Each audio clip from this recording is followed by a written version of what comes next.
स्वागतं वो महाभागः प्रियं किं करिवाणि वा ब्रजस्यानामयं कश्चिद् ब्रूतागमन कारणम्।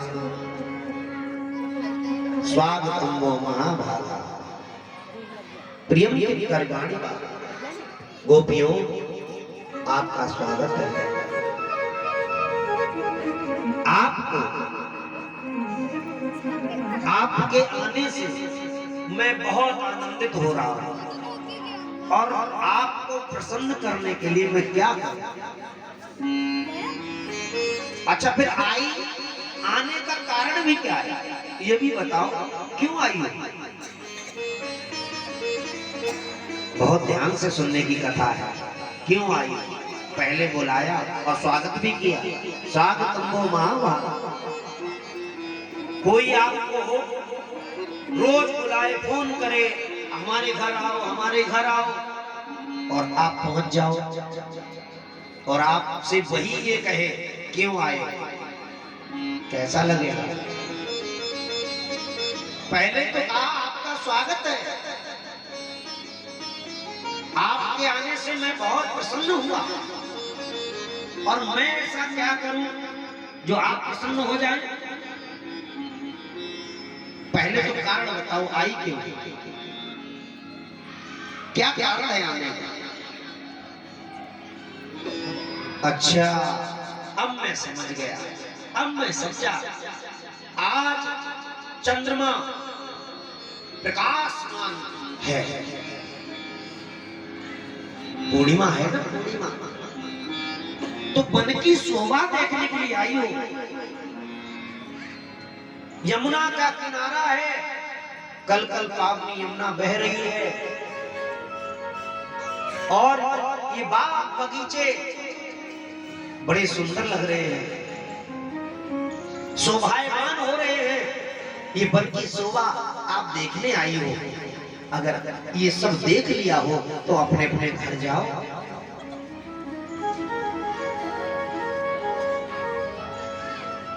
पहले बुलाया, स्वागत भी किया और कहा क्यों आई हो। अब कहने लगे ये शोभा देखने आई हो तो जाओ अपने अपने घर। तुम नहीं जानती हो, अपने बच्चों को छोड़ करके आई हो, अपने पतियों को छोड़ करके आई हो। पता है गोपियों, तुमने जवाब नहीं दिया, क्यों आई हो? नजर नीचे है, क्या कारण है आने का?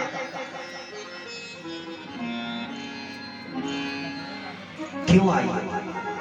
अगर वन की शोभा देख ली हो तो जाओ ना, तुम कोई जवाब नहीं दे रही हो। आज गोपियों ने नजर को नीचे कर लिया।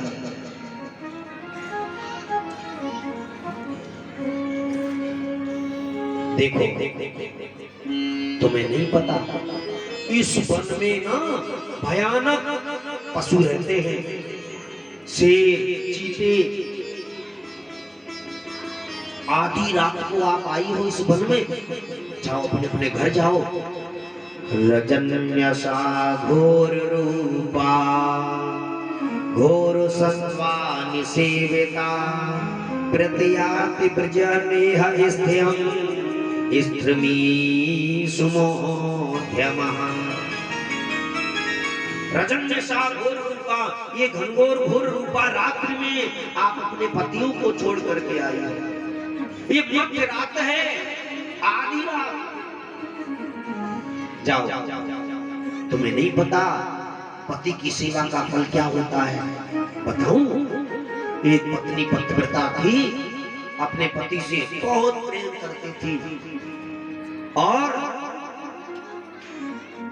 उसका पति बाहर से आया थका हुआ, पैदल चल के पत्नी ने भोजन बनाया, पति को भोजन खिलाया। पति के भोजन के बाद खुद स्वयं भोजन किया। 3 वर्ष का बालक खेल रहा है। भोजन करने के बाद पति पत्नी दोनों बैठ गए, और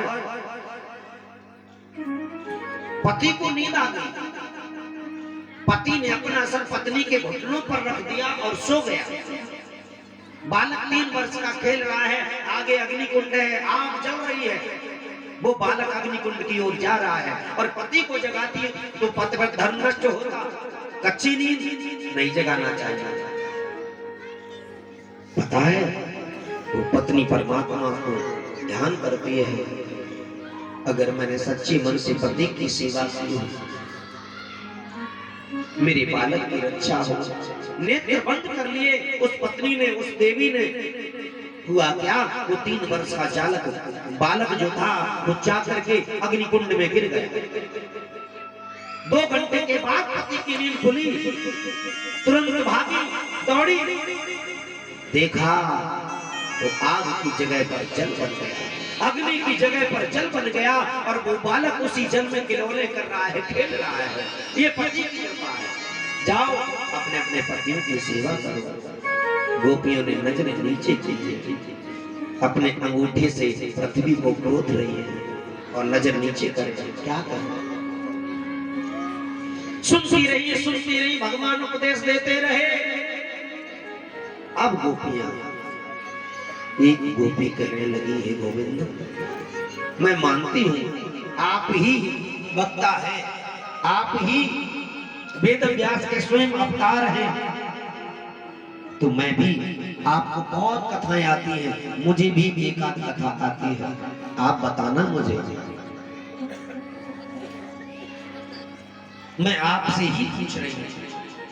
आपने पतिव्रता की कथा सुनाई ना, मैं भी आपको पतिव्रता की कथा सुनाती हूं, आप जवाब देना।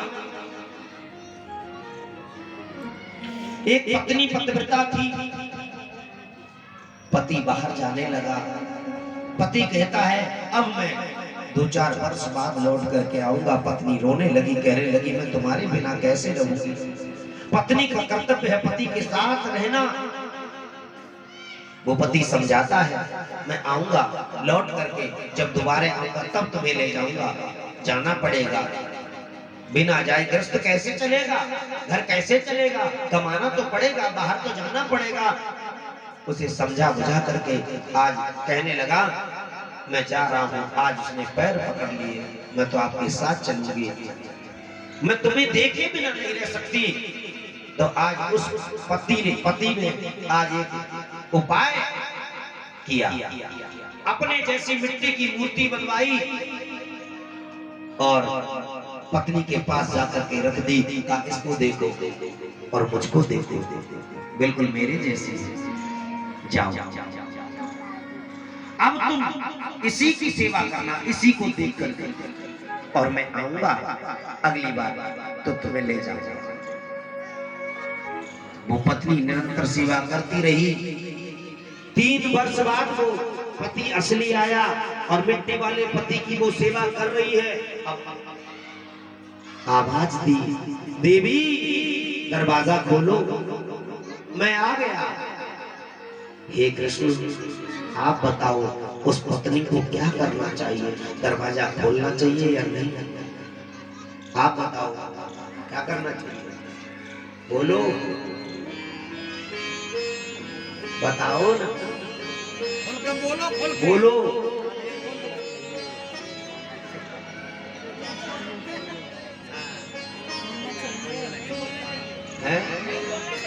कभी कभी तैरने वाला भी डूब जाता है।